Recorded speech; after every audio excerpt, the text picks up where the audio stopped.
Como reduzir perdas por ociosidade e pequenas paradas? Para reduzir as perdas por ociosidade e pequenas paradas, chamada no Japão de shokoteis, eu vou dar para vocês algumas dicas muito práticas. Preste atenção. Primeiro, notifique as perdas. A simples notificação de perdas para posterior análise dependerá da maneira como as perdas serão classificadas e agrupadas, como serão calculadas e monitoradas e como o operador ou mantenedor será conscientizado para apropriar corretamente essas perdas. O que mais desestimula o operador em apropriar as perdas é a burocracia desnecessária e a falta de melhorias para os problemas crônicos. Algumas alternativas reduzem ou extinguem esses problemas. Primeiro, contabilização automática por algum software, o aparelho fixo ou portátil para leitura e envio automático de dados.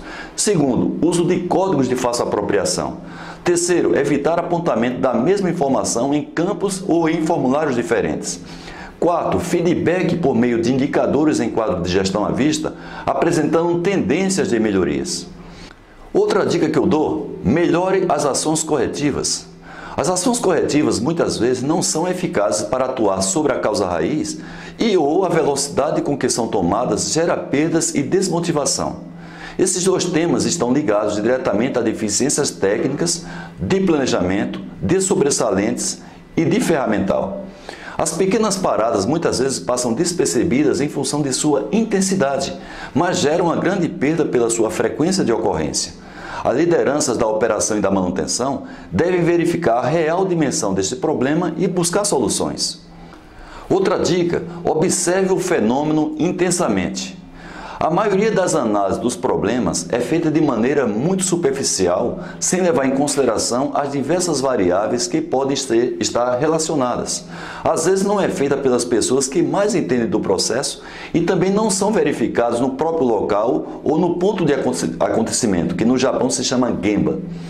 Podem ser consultados fabricantes, consultores técnicos, empresas ou outras unidades da própria empresa para verificar a existência do mesmo problema e como está ou foi tratado esse problema naquela empresa ou unidade.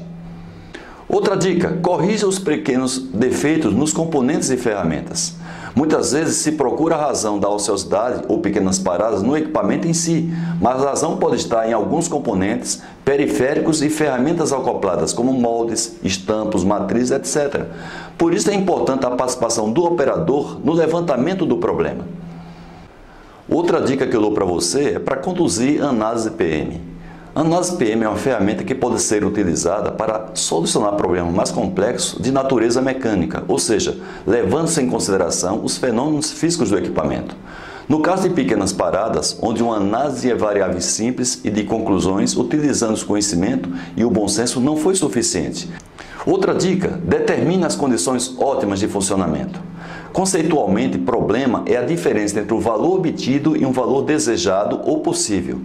Para um equipamento ou uma planta atingir tais resultados, devem ser determinadas e buscadas as condições ótimas, tais como equipamento funcionando de acordo com as expectativas projetadas, operadores qualificados, matéria-prima de acordo com a especificação e variáveis de processo sob controle.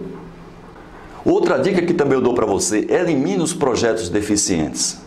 Nem sempre o projeto do equipamento ou de uma planta é eficiente, ou pela sua concepção original, ou pelas alterações de ritmos, de esforços, de aspectos ambientais como umidade, temperatura, poeira, pó, contaminação e etc.